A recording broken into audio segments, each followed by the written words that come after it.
Hello, I am Jake Collins, and this is an audio commentary for the Mysterious Cities of Gold, Episode 7, Secret of the Solaris. I first watched the Mysterious Cities of Gold when I was 6 years old on Children's BBC's repeat run in 1989. And I was absolutely enthralled by it. It was a must-watch for me, though I didn't take away that many specific memories of what had actually happened in the series. I rewatched the whole thing on YouTube in the summer of 2006, and I was extremely impressed with it, and have been a fairly enthusiastic fan of the series since that time.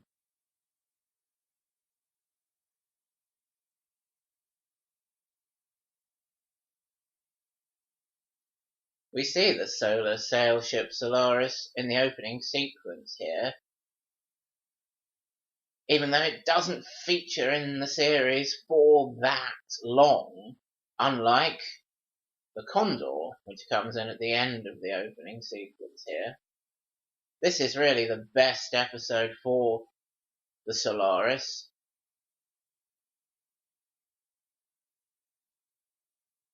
I like the Solaris quite a lot.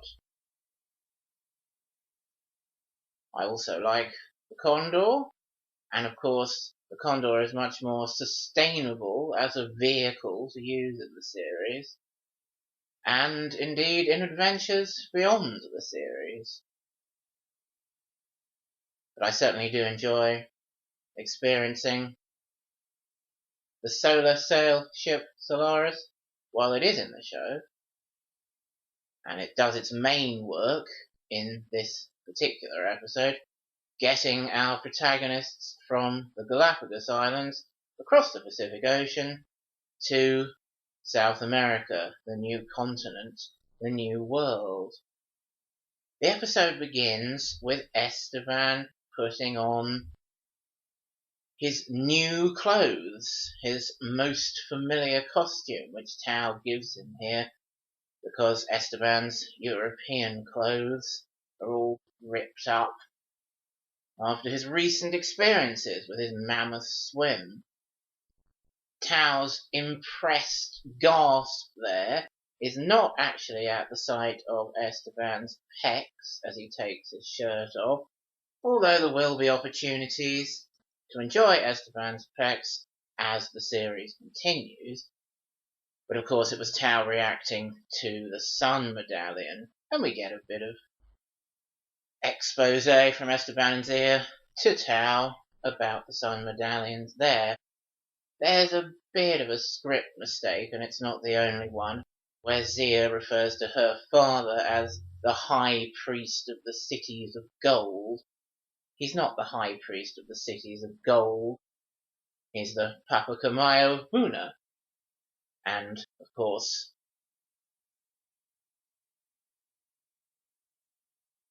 unknown to our protagonists at this particular point in the story, founder and leader of the village of the New Sun up in Central America. The sequence here with Mendoza, Sancho and Pedro discovering some of the secrets of the Solaris, getting used to the controls so they'll be able to sail it. I found this sequence with Mendoza when I first rewatched it on YouTube quite interesting, because he's revealing here his motivation is still find the gold, use the children to get to it. That is his defining purpose in the series. Up until this point, when I was watching it on YouTube, I've been thinking, well, Mendoza's really basically a goodie. He's after the gold, yes, but he's a good, decent fellow. And I hoped all the way through watching the series that would indeed prove to be true, and Mendoza would really come through as a goodie in the end, and of course he does. But yeah, he shows us here at this point his motivation is getting his hands on the gold. He regards the children very much as an asset, a means to an end, at this stage. Perhaps we've all done at times, or many of us have, what Tao does there, emotionally, if not literally, burning down our old home and saying, I never want to come back here, before moving on to pastures new. And we see Esteban standing in his new costume, his most used costume, as part of the trio, the centre of the trio.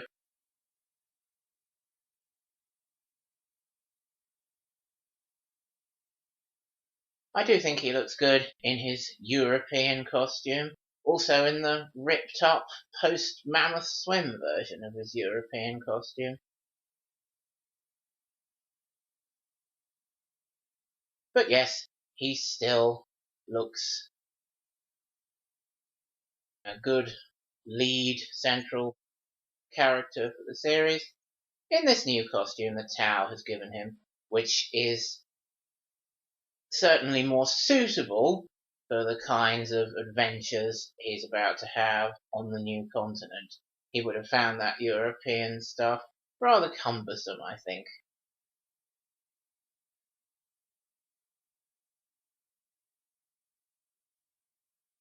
Pedro says there, standing at the wheel, isn't this a clever gadget? You turn it and the ship changes course. And that shows up a script mistake from the whole sequence on the Esperanza. In the English version of the script, everyone refers to the tiller on the Esperanza as the wheel. Mendoza's going to spend all these days and nights straight at the wheel to get through the Straits of Magellan. It's not really at the wheel, it's at the tiller. They don't really at that stage have the concept of a ship's wheel, but they found one here on the Solaris, and Pedro is very impressed with it. No more mucking about heaving the tiller to and fro. You turn the wheel and the ship changes course. Marvellous. Mendoza explores the Solaris for a bit here. We've got to enjoy it while we can, while it's on screen.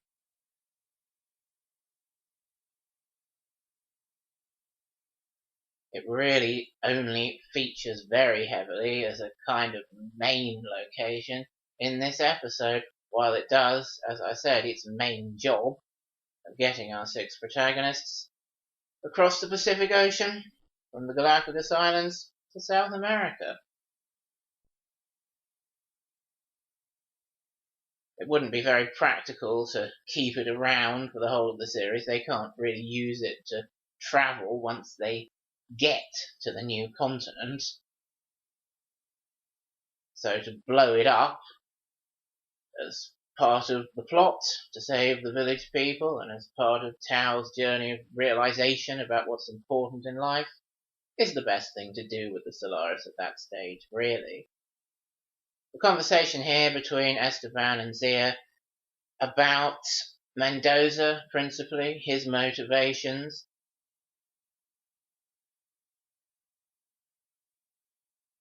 Esteban and Zia have somewhat differing views on Mendoza, but as in many cases with differing views, they're kind of both right. Zia is right that Mendoza is after the gold, and views the children as a means to get it, at least at this stage. But Esteban is right too. Mendoza will come through as a hero, a goodie, in the end. And even though Esteban and Zia don't see exactly eye to eye on that, their faith in each other and their love for each other definitely comes through in that conversation, helped so much, of course, by the wonderful voice performances of Shiraz and Janice.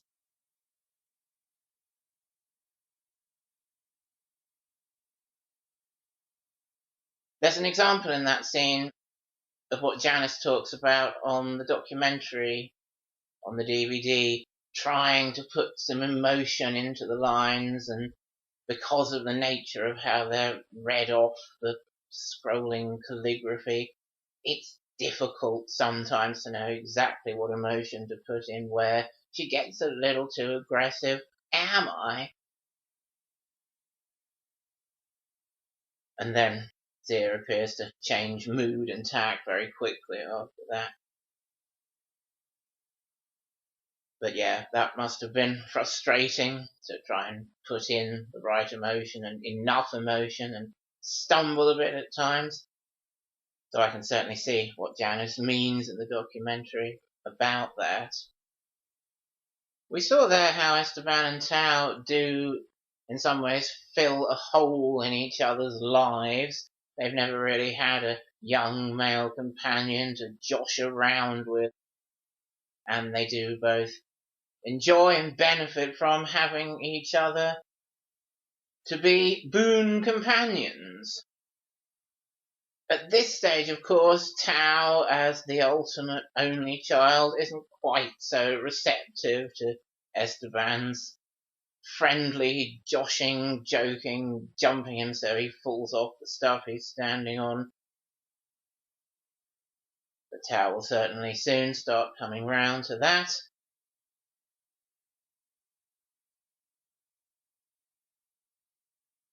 And by the time we're at the high peak, and Esteban and Tao are going swimming naked together, Tao will put his arm around Esteban and challenge him. I bet you can't catch it with your bare hands, referring, of course, to a fish. Howard did a wonderful job in that scene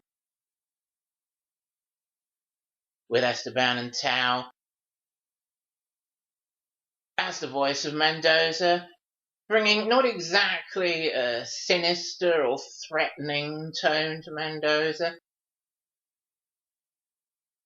He certainly doesn't ever seem like he means the children any harm, but Howard was making it very clear there that Mendoza had ulterior motives and they were always on his mind.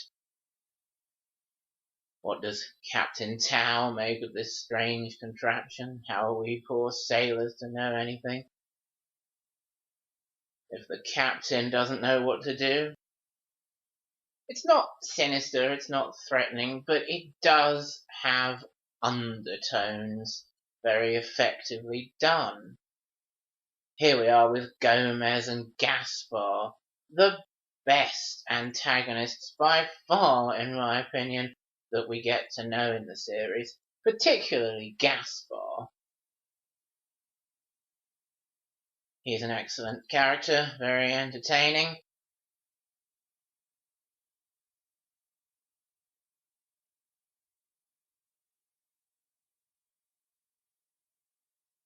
More kind of extroverted and extreme in his reactions to things than Gomez, who is always very calm, collected, or usually anyway, tends to take things in his stride.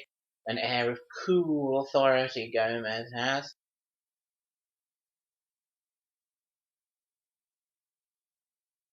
He very much takes seeing this strange ship in his stride. He remains calm and contemplative, but he's very determined to investigate and find out what's going on. I do love Coca Petal. He knows exactly what he's saying. What? No warning? Pirates? Brigands?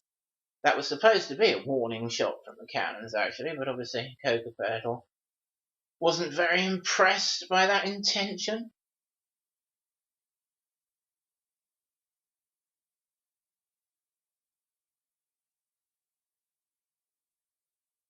And here we get build up to the secret of the Solaris. It certainly is a very memorable part of the series. The solar powered oars, the solar sail popping up. Of course, we do get more revelations in episodes to come about what that solar sail can do. Not only bring out the oars, but also fire the sun weapon and eventually self-destruct.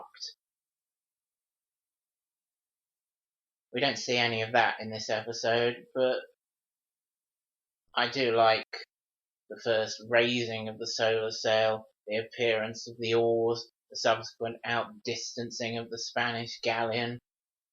Definitely, for me, the best thing the Solaris does. And how are we going to get round to making that happen? Well, it's all thanks to Esteban, really. Esteban is never one to sit around not taking action when some sort of action needs to be taken.